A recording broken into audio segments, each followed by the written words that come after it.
Allez, c'est parti. Donc, du coup, on va partir sur ce qui est une architecture LoRaWAN. Une architecture LoRaWAN, c'est globalement ce qu'on va déployer quand on a une flotte de devices et que cette flotte de devices, on veut récupérer ces informations. Par exemple, on parlait de places de parking il y a un instant, je suis une mairie, j'ai des places de parking, je veux les monitorer pour améliorer mon stationnement et la vie de mes concitoyens. J'ai besoin de mettre en place une infrastructure LoRaWAN pour arriver à capter cette information et la traiter. Donc dans cette infrastructure, mon architecture va être composée de 4 boîtes. La première boîte, c'est mes objets, ce que je vais mettre dans le sol pour détecter si les voitures sont présentes au-dessus et gérer mon parking. Je vais avoir des gateways ou des hotspots, comme on dit dans le monde d'Helium, donc des antennes qui vont capter l'information. Ce qui est intéressant, ce qui est notable dans ce type de réseau, c'est que les objets ne sont pas connectés à un hotspot ou à une antenne en particulier, contrairement au monde de la 3G. Nos hotspots, en fait, ils vont émettre dans l'air et l'ensemble des antennes qui sont autour vont capter ce message-là. Ces antennes-là vont capter le message et vont le remonter sur un LoRa Network Server, c'est-à-dire un serveur applicatif qui va recevoir les données et va les trier. Parce que quand je vous dis que les antennes remontent toutes les données, elles remontent toutes les données de tous les objets, y compris ceux qui sont sur d'autres réseaux. Voilà, elles ne sont pas capables d'identifier si la communication est légitime ou non. C'est seulement le LoRa Network Server qui va pouvoir le faire. Donc le LoRa Network Server, un de ses rôles, c'est de dire toi à la trame, t'as pas de basket, tu dégages, toi à la trame, c'est bon, tu peux rentrer. Et en fonction, bien sûr, des déclarations de compte qui sont dans le LoRa Network Server. Alors LoRa Network Server, sur Helium, ça s'appelle la console, grosso modo, pour faire le lien avec ce que vous pouvez connaître. Ce LoRa Network Server, lui, va juste traiter les paquets, choisir de les prendre, de ne pas les prendre, identifier qui en est le propriétaire, et donc où est-ce qu'il faut qu'on pousse les données. Et donc on va envoyer ça vers un application server dont le but est de traiter la donnée, c'est-à-dire c'est l'application qui va gérer le parking pour reprendre notre exemple. Donc ça, c'est l'architecture assez classique. Et un des patterns, c'est que tout ça, ce soit privé. Donc dans l'exemple que j'ai cité, notre mairie, elle est propriétaire de ses objets, elle est propriétaire de ses passerelles, elle est propriétaire de son LNS, elle est propriétaire de ses applications. Donc ça lui fait plein de choses à gérer. Alors des fois, elle se dit, le NAS, c'est un métier un peu particulier, donc je vais aller, cette partie-là, la sous-traiter à quelqu'un d'autre. Voilà, et donc ça peut être le cas, Activity par exemple, c'est un de leurs business. Voilà, et dans ce cas-là, vous avez une partie de moins, mais ça reste votre instance à vous. Donc c'est un petit peu comme le cloud, c'est pas votre serveur, mais enfin vous le louez, c'est quand même un petit peu le vôtre quand vous êtes dessus. Donc ça, c'est le mode privé. C'est pas mal le mode privé, mais le problème, c'est que ça veut dire que déjà, il faut des informaticiens pour s'occuper des devices, des LNS, des applications. Il faut des mecs pour s'occuper des antennes, il faut gérer sa problématique d'antenne quand elle tombe en panne. Enfin voilà, donc ça fait quand même pas mal de coûts récurrents, ce qu'on appelle le TCO, Total Cost of Ownership, qui devient relativement important quand on est propriétaire de tout. Par conséquent, on a des modes de déploiement qui sont des modes qui utilisent des réseaux publics. Alors c'est en fait exactement comme la 3G, je pourrais très bien installer, un peu compliqué, mais imaginons que je puisse installer mon réseau 3G à moi, je pourrais gérer mon propre réseau et communiquer avec, mais c'est assez coûteux. Donc je préfère payer un abonnement à un opérateur télécom pour qu'il gère ça à ma place. Donc on a exactement la même chose dans le monde de LoRaWAN, on a les opérateurs publics. En France, on en avait deux, c'était ObjNews et c'était Orange. ObjNews a lâché l'affaire parce qu'ils préfèrent faire du NB-IoT. Enfin bon bref, je pourrais vous raconter tout un tas d'histoires là-dessus. Orange est toujours sur le créneau et globalement, l'opérateur public va déployer des antennes au niveau de l'ensemble du pays et va gérer le LNS. Du coup, vous allez avoir des objets. Ces objets, ils vont avoir un abonnement et cet abonnement va permettre de rémunérer l'opérateur public. Et l'opérateur public enverra les données des objets vers votre application à vous. L'intérêt, c'est de mutualiser les coûts. On va mutualiser le coût de l'antenne, on va mutualiser le coût du LNS, et de cette façon-là, on va réduire le TCO. Donc pour celui qui a des objets, ça va être intéressant. Au lieu de payer, 40 000 euros par an pour maintenir tout ça, ou plus des fois, il va payer peut-être 4 euros sur 1000 objets, 4 000 euros par an pour avoir sa connectivité. Donc on est sur quelque chose qui est beaucoup plus raisonnable. Donc tout ça, c'est une question de nombre d'objets que vous avez à gérer, en fait, globalement. Alors moi, j'ai tendance à dire que le minimum, pour que ce soit intéressant de gérer sa propre flotte d'antennes et autres, et LNS, c'est autour de 2000 objets dans une zone qui est une zone locale de type industrie ou éventuellement ville. Voilà, en dessous, je vois vraiment pas d'intérêt à le faire. Mais après, même ça se discute en fonction de plein de choses, et 2000, c'est plutôt un minimum. Voilà. Bon, je ne vais pas rentrer dans les détails, j'ai fait un article il y a quelques années qui détaille tout ça, vous pourrez vous y référer sur mon site web pour avoir une idée de l'ensemble des coûts et du calcul qu'il y a derrière. Donc là, on va partager le réseau avec plusieurs utilisateurs qui sont derrière. Ce qu'il faut se dire, et une des raisons pour laquelle en fait, il y a très peu d'opérateurs publics, nationaux dans le monde, c'est parce que c'est des réseaux qui ne coûtent pas vraiment cher à déployer, donc ça c'est intéressant, mais qui coûtent quand même un coût supplémentaire. Alors que pour un opérateur, faire du LTE-M ou du NB-IoT, en fait, ça ne lui coûte pas plus cher parce que c'est inclus dans ses services quand il déploie de la 4G ou de la 5G maintenant.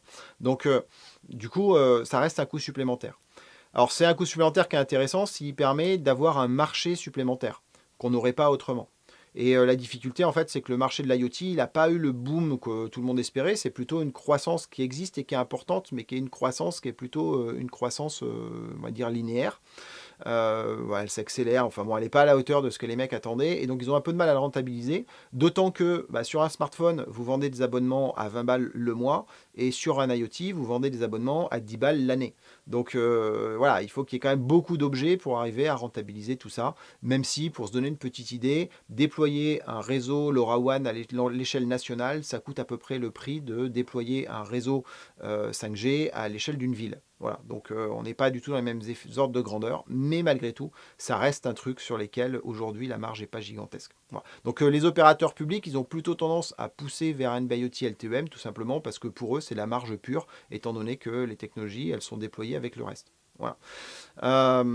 Donc aujourd'hui, on voit peu d'acteurs nationaux et LoRaWAN, puisqu'il peut être déployé de façon privée, a été énormément déployé de façon privée. Ce qui fait que les opérateurs nationaux n'ont pas non plus, de ce point de vue-là, capté énormément de parts de marché sur les objets qui sont présents. Et les opérateurs privés, des fois, préfèrent facturer le service de maintenance pour arriver à dégager plus de marge, même si dans le fond, c'est assez ubuesque, parce que le client paye plus cher à la fin, et parce qu'en plus, le service sera de moins bonne qualité que s'il exerçait comme ça. Bon, ça c'était le deuxième modèle. C'est pas forcément un modèle qui marche bien, en tout cas dans le monde de LoRaWAN. Et par conséquent, il y a d'autres modèles qui ont été créés. Et il y a le modèle crowdsourcé qui est apparu. Et ça, c'est très nouveau dans le monde des télécoms. Hein. C'est une rupture en fait dans le monde des télécoms.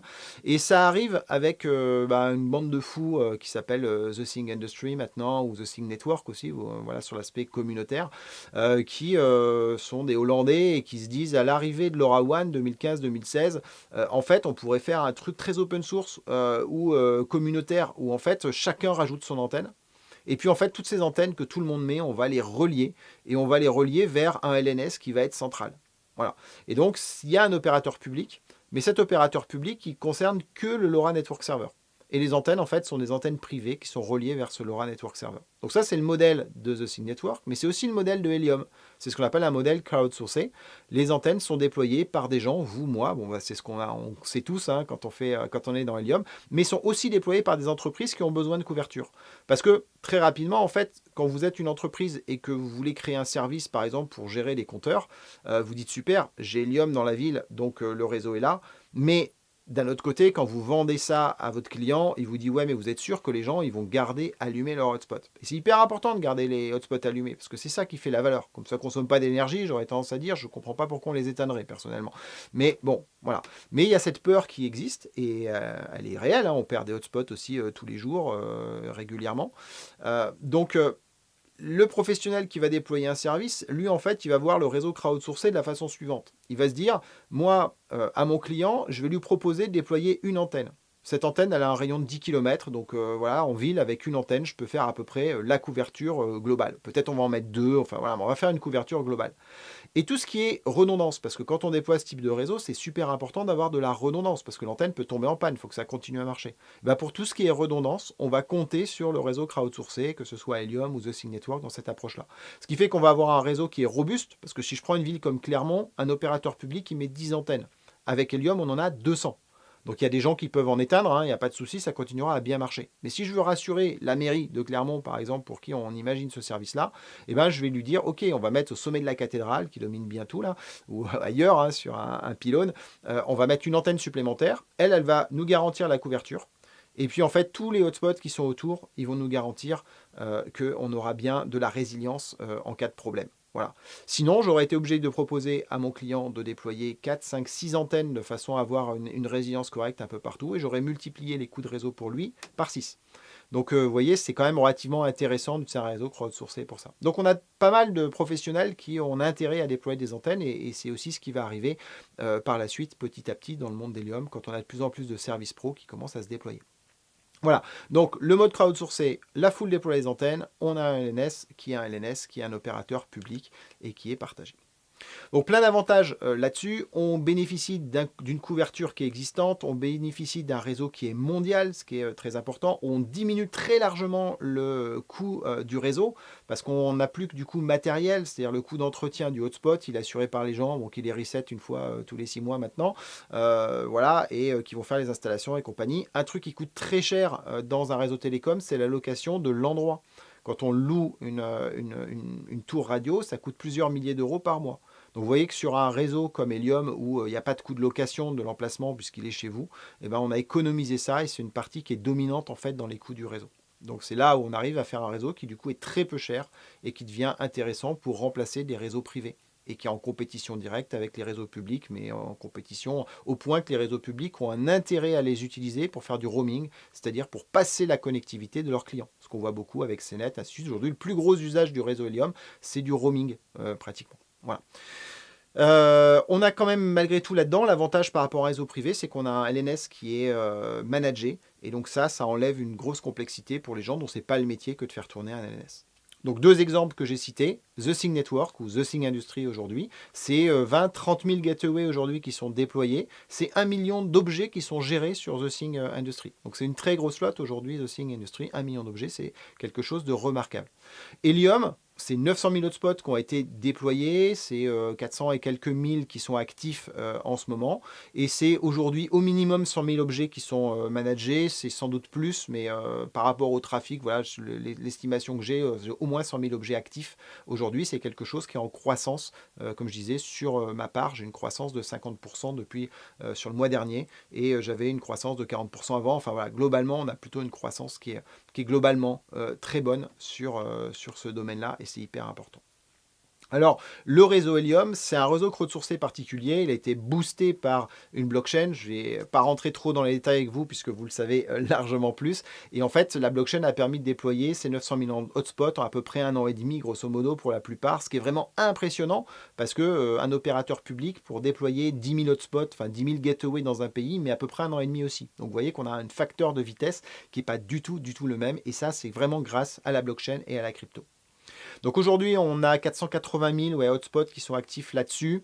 C'est 1 milliard de messages qui sont envoyés par an. Et ça, c'est une projection par rapport à ce qu'on envoie aujourd'hui et sans considérer la croissance en cours. Voilà, donc c'est si je prends aujourd'hui et que je prends le trafic qu'on a, que je le projette, on est à peu près à 1 milliard de messages par an. Donc ça commence à être quelque chose qui est considérable. Et on a un coût de device pour le faire fonctionner qui est de l'ordre de 1 dollar par an, mais ça peut être beaucoup moins cher si l'objet émet très peu. Et ça, c'est quelque chose de particulièrement disruptif, parce que je vous disais que les opérateurs publics étaient plutôt à 10 dollars à l'année. Donc on a un facteur d'échelle qui est quand même très important. Voilà. Et grosso modo, si on regarde au niveau mondial, Helium s'est déployé dans 77 000 villes, dans 190 pays. Donc on a quand même un réseau qui est impressionnant. Et c'est ce qu'on appelle un ultra dense network. Et ça, c'est très particulier à Helium. Là, ce que vous voyez qui est à droite, c'est la ville d'Orlando, puisqu'on était présent dans cette ville-là pour la conférence. Et c'est 1600 hotspots juste dans cette ville. Et c'est 900 qui sont actifs à un moment donné. Partout où je me suis promené dans Orlando avec mes mappeurs, partout j'ai eu de la couverture. Même là où on était, parce qu'on était, la conférence était juste à côté des studios Universal, le parc d'attractions. Il n'y a personne qui habite autour de cet endroit-là, hein. Il n'y a que des hôtels et des choses comme ça. Mais même là, j'avais 5 hotspots autour de moi qui répondaient quand j'envoyais des positions. Donc c'est ça qui est particulièrement impressionnant avec ces réseaux. Un point qui est important à comprendre, c'est que quand on utilise le réseau Helium, en fait, on n'est pas dans le monde de la crypto. Et ça, c'est important parce que les gens qui vont utiliser le réseau Helium, c'est pas des, il y a des projets blockchain dessus, hein, par exemple WeatherMX et XM et sur Helium, mais globalement, c'est des applications qui sont des applications du monde classique hors de la blockchain, voilà, monde digital, tout ce qu'il y a de plus traditionnel. Et ce monde-là, c'est très compliqué pour lui de rentrer dans le monde de la crypto. Le comptable devient fou si vous lui dites que vous achetez des tokens pour faire fonctionner de la communication. Enfin, si vous êtes une petite boîte, peut-être que ça marche. Sur une grosse boîte, ça peut vite être compliqué. Donc, pour qu'on puisse utiliser ce réseau et qu'il puisse grossir, il faut absolument que l'utilisation du réseau ne nécessite pas de crypto. Voilà. Et ça, c'est ce qui a été très bien fait par Helium, c'est que quand je suis un utilisateur du réseau, en fait, je suis un propriétaire de device et je vais acheter de la connectivité. Et je vais acheter de la connectivité à une entreprise. Et cette entreprise, elle va gérer les questions qui sont autour de la destruction de HNT pour créer les DC, pour ainsi de suite. Voilà. Donc moi, quand je fournis le service heliumiot.eu, ce service-là, je le fournis en tant qu'entreprise. J'ai mis une facture en tant qu'entreprise et mes clients me payent en dollars ou en euros pour acheter mon service de connectivité. Et moi, sur mon service de connectivité, il y a une partie des coûts qui permettent de payer les serveurs, de payer mon domaine, de payer mon développement, de payer mon support et ainsi de suite. Et puis, il y a une petite partie qui permet de payer les hotspots qui vont fournir le travail. Et donc, pour cette petite partie-là, je vais, moi, gérer la problématique d'acheter des tokens HNT, de les détruire pour obtenir des DC qui vont alimenter cette communication. Voilà. Mais l'utilisateur, lui, qui consomme de la communication avec ces objets, il aura une relation avec moi qui est exactement la même que la relation qu'il a avec Orange. Voilà. Mais moi, je suis plus cool quand même. Donc, ça, c'est quelque chose qui est important, voilà, à bien prendre en compte. C'est qu'on n'est pas sur quelque chose qui impose la crypto. Et ça, c'est un élément qui est clé et qui fait qu'Helium, comme ça, peut avoir de vraies applications dans le monde classique avant même que le monde se soit vraiment transformé pour que la crypto soit devenue quelque chose de vraiment générique. Alors, je vous ai parlé d'innovation et je vous ai dit que Helium, ça a amené de l'innovation dans le monde de LoRaWAN. Donc, le crowdsourcing, c'est pas Helium qui l'a amené. Helium a amené la vitesse, mais le crowdsourcing avait été amené par The Thing Network. Donc, il y a une partie d'innovation, mais on va dire incrémentale. Non, l'innovation qui est un peu en rupture, à mon sens, dans le monde d'Helium, alors on en a une dont j'ai pas trop parlé, mais qui est importante, c'est les réseaux ultra-denses, parce que ça permet de faire des choses super intéressantes au niveau tracking. Voilà, mais je ne vais pas rentrer dans les détails plus pour l'instant. La deuxième innovation qui est vraiment intéressante et en rupture par rapport à ce qu'on fait d'habitude, c'est un réseau qui est multi-LoRa Network Server, multi-LNS. Et ça, c'est hyper intéressant parce que quand vous êtes sur The Thing Industry, par exemple, votre objet, vous avez beau être sur vos antennes, les données, elles vont passer par le LoRa Network Server de The Thing Industry. Donc, elles vont être centralisées à cet endroit-là. Ça veut dire que The Thing Industry a un accès à vos données, ainsi de suite. C'est pas forcément gênant et ainsi de suite, mais en tout cas, vous êtes dépendant d'eux et si demain, ils ont décidé de multiplier les prix par 4, bah, vous allez le subir. Voilà, il va falloir tout migrer, ça va être un gros travail. Donc dans un réseau qui est décentralisé comme Helium, eh bien l'objectif c'est qu'on ait de la liberté. Et la liberté, c'est la liberté de choisir son opérateur. Et donc pour ça, il faut un réseau qui puisse supporter plusieurs LoRa Network Servers. Et donc c'est le cas de Helium, puisque le hotspot, donc la gateway, va embarquer une intelligence supplémentaire qui s'appelle le Gateway RS, qui va se connecter sur la blockchain et qui va router les paquets de façon intelligente vers le bon fournisseur de services, vers le bon LNS. Donc le hotspot va avoir cette intelligence de routage qui va envoyer le trafic vers la console Helium, vers la console Helium IoT Europe que je gère, ou vers une console privée que vous avez décidé de monter pour vous. Et si vous créez votre propre console privée, dans ce cas-là, le flux va être chiffré de l'objet vers votre console privée. Personne ne pourra accéder à vos données et les consulter. Et donc, ça vous apportera une sécurité supplémentaire. Par contre, si vous faites ça, vous devrez gérer la problématique de crypto si vous faites ça au niveau de votre entreprise. Mais si vous avez une grosse flotte de devices, ça peut être intéressant de le faire. Voilà. C'est une certaine complexité technique, donc exactement comme on a vu au départ, il y a ce modèle de privé et de public. Mais là, ce qui est intéressant dans Helium, c'est que le modèle de privé et public peut se faire au sein du même réseau et vous avez le choix entre privé et public à votre niveau. Et donc, après, comme d'habitude, le LNS va router vers l'application server. Donc dans la version qu'il y avait avant le HIP70 et qui est toujours valide aujourd'hui, qui est en train d'être migré, on avait vraiment un système avec une blockchain entre chaque hotspot et les routeurs qui s'appellent les state channels, qui étaient des blockchains très légères et avec des durées de vie courtes et dans lesquelles on allait avoir des transactions pour s'échanger les paquets. Ce système, il était plutôt puissant, complètement décentralisé et il a quelques problèmes de scalabilité quand on a 900 000 hotspots et des millions de devices qui vont arriver. Et pour cette raison-là, c'est un système qui évolue pour le rendre plus fiable et donc qui est en train aujourd'hui de se transformer. Donc c'est ce qu'on va voir ici. On va avoir un système qui dans un premier temps est plus centralisé puisque cette infrastructure de routage, elle va être sortie du hotspot pour le rendre plus simple et plus fiable et elle est placée dans une infrastructure de routage qui aujourd'hui est gérée par Novalab. et la fondation, et qui va permettre d'envoyer ensuite les paquets vers les différents LNS comme on a aujourd'hui. Donc on garde toujours cette approche multi-LNS, on garde toujours cette approche où on a des communications qui sont privées entre le device et le LNS, donc ça c'est très positif. Par contre, on a cet étage de routage qui est très positif au sens où il nous garantit une meilleure stabilité du système, un meilleur fonctionnement, une meilleure scalabilité, mais qui pour l'instant recentralise les choses. Et bon, je me suis déjà exprimé là-dessus, c'est une étape, et moi j'attends avec impatience qu'on redécentralise cette infrastructure de routage de façon à ce qu'on ait un vrai réseau décentralisé. Mais on va dire que ce qui est vraiment critique aujourd'hui, c'est de faire croître le réseau et faire croître ses usages pour ensuite revenir vers une philosophie qui est beaucoup plus philosophie décentralisée, comme on le connaît dans le monde de la blockchain. Donc, cet étage de routage, eh bien, il faut qu'il communique avec Chipstark, parce que c'est dans Chipstark qu'on déclare les devices. Donc, il faut, quand on déclare un device, on déclare aussi ce device dans l'étage de routage. Et pour ça, il faut mettre de l'intelligence en fait entre Chipstark et l'étage de routage. Et c'est cette partie-là sur laquelle je bosse, de façon à ce que on puisse gérer des souscriptions, gérer de la facturation et gérer de la déclaration d'objets dans l'étage de routage. Voilà. Donc, c'est un truc sur lequel je vous en ai déjà un peu parlé. Je travaille depuis à peu près le mois d'octobre, mes nuits, mes week-ends, là, pour arriver à faire fonctionner tout ça. Chipstark, c'est donc vraiment le cœur du LNS. C'est un LNS qui est open source. Et comme je l'ai déjà exprimé, ça permet d'étendre les fonctionnalités qu'on avait dans la console Helium en rajoutant pas mal de choses comme des objets qui vont supporter les classes A. Bon, ça c'était déjà le cas, B et C. Et ça permet d'avoir des objets qui sont tout le temps en écoute ou qui sont programmés pour être en écoute. Donc ça permet de faire des nouveaux use cases. Et puis ça permet de supporter l'ABP qui permet d'avoir des objets qui vont se joindre au réseau sans avoir à faire de join accept et de join request.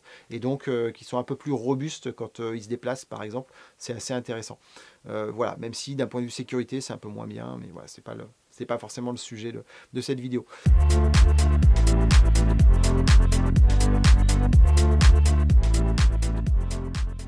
Voilà, donc c'est ce que je voulais présenter grosso modo à Orlando aux gens qui étaient là. C'était très intéressant. Beaucoup ne connaissaient pas en fait ces infrastructures-là. Il y a des questions assez rigolotes d'acteurs. Je ne citerai pas la marque, mais d'acteurs de l'industrie des télécoms qui sont un peu des vieux de la vieille, on va dire, et qui ont complètement bloqué sur mais comment est-ce que Nova gagne de l'argent dans les échanges, puisqu'ils apparaissent pas dans le slide qui représente les échanges. Donc voilà, et c'est ça le concept de la blockchain en fait, c'est que celui qui crée le système, il prend pas d'argent au passage, et c'est ça qui est complètement nouveau et différent. Voilà, donc après il y a d'autres mécanismes, puisqu'ils reçoivent des tokens et c'est décrit comme ça.